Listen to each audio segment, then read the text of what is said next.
Kukopa pesa ni jambo la kawaida kwenye maisha ya watu binafsi na wafanyabiashara. Watu wanakopa pesa kwa sababu mbalimbali. Inaweza kuwa ni kuanzisha biashara, kuongeza mtaji, kulipia ada na kukabiliana na mambo mbalimbali.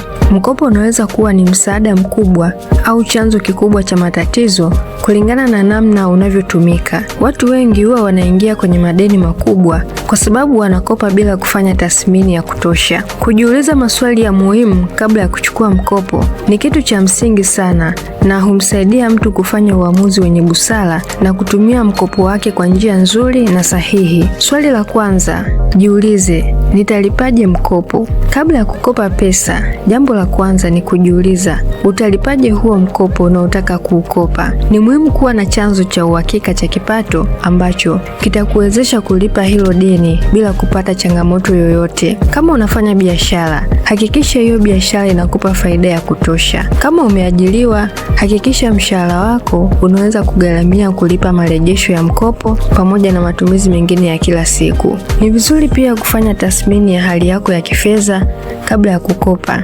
Usichukue mkopo ambao marejesho yake ni makubwa kuliko uwezo wako wa kifedha, kwa sababu unaweza kushindwa kulipa marejesho kwa wakati na kusababisha riba kuongezeka.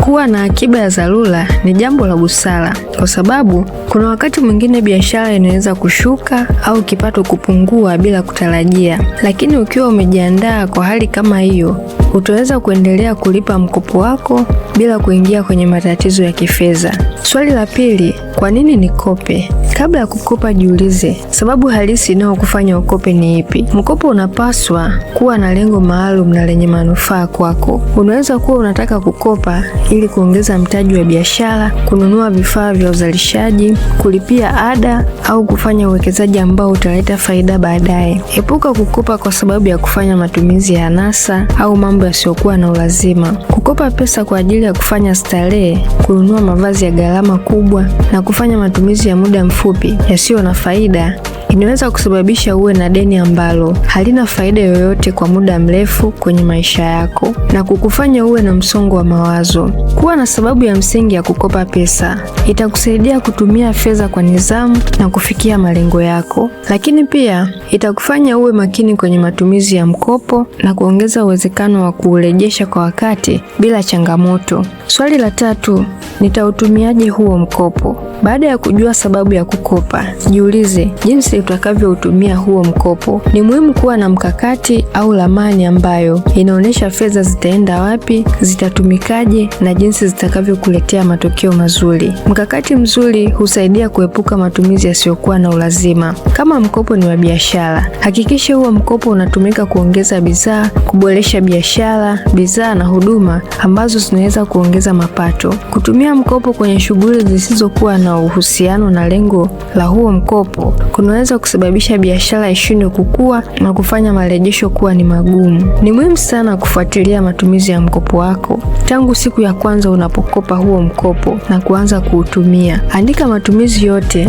na hakikisha kila kiasi cha fedha unachotumia kinatumika kama ulivyopanga. Ukiwa na nidhamu ya namna hii, utaongeza uwezekano wa mkopo kuleta mafanikio badala ya kukupa hasara. Swali la 4, nikope sehemu gani? Sio kila sehemu inayotoa mikopo itakufaa kulingana na kipato chako na uwezo wako wa kifedha. Kabla ya kukopa, tafuta taasisi inayotambulika kisheria na yenye sifa nzuri. Inaweza kuwa ni benki, taasisi za kifedha na vikundi vinavyoaminika, kwa sababu hizi sehemu huwa zina masharti ambayo ni ya wazi na yanayolinda haki za mkopaji. Soma kwa makini masharti ya mkopo kabla ya kusaini mkataba. Lazima ufahamu na kujua kiwango cha riba, muda wa marejesho, ada mbalimbali na adhabu ambazo zinaweza kutolewa ukichelewa kulipa huo mkopo. Ukielewa haya masharti, itakusaidia kufanya uamuzi sahihi kulingana na kipato chako na uwezo wako na hali yako ya kifedha. Lakini pia unaweza kulinganisha huduma za taasisi mbalimbali kabla ya kuchagua sehemu ya kukopa pesa. Usikubali mkopo kwa haraka bila kufanya utafiti. Kuchagua sehemu nzuri ya kukopa kunaweza kukupunguzia gharama na kukupa mazingira bora na mazuri ya kurejesha mkopo wako. Swali la 5, nikope kiasi gani? Ni muhimu sana kuamua kiwango sahihi cha fedha unachokihitaji. Usikope zaidi ya mahitaji yako, kwa sababu fedha nyingi zinaweza kukushawishi kuzitumia vibaya na kuongeza mzigo wa marejesho. Kiasi cha mkopo kinapaswa kuendana na uwezo wako wa kulipa hiyo pesa. Kadri mkopo unavyokuwa mkubwa, ndivyo marejesho na riba yanavyozidi kuongezeka. Kopa kiasi kinachotosha kutimiza malengo yako bila kukuletea matatizo ya kifedha. Fanya makadirio ya gharama zako kwa usahihi kabla ya kuomba mkopo. Ukijua kiwango halisi unachokihitaji, utaepuka kukopa pesa pungufu au kukopa pesa zilizopita kiasi. Kukopa pesa sio jambo baya, kwa sababu ni moja ya njia inayotumika na matajiri wengi duniani kutengeneza pesa. Kabla ya kuchukua mkopo,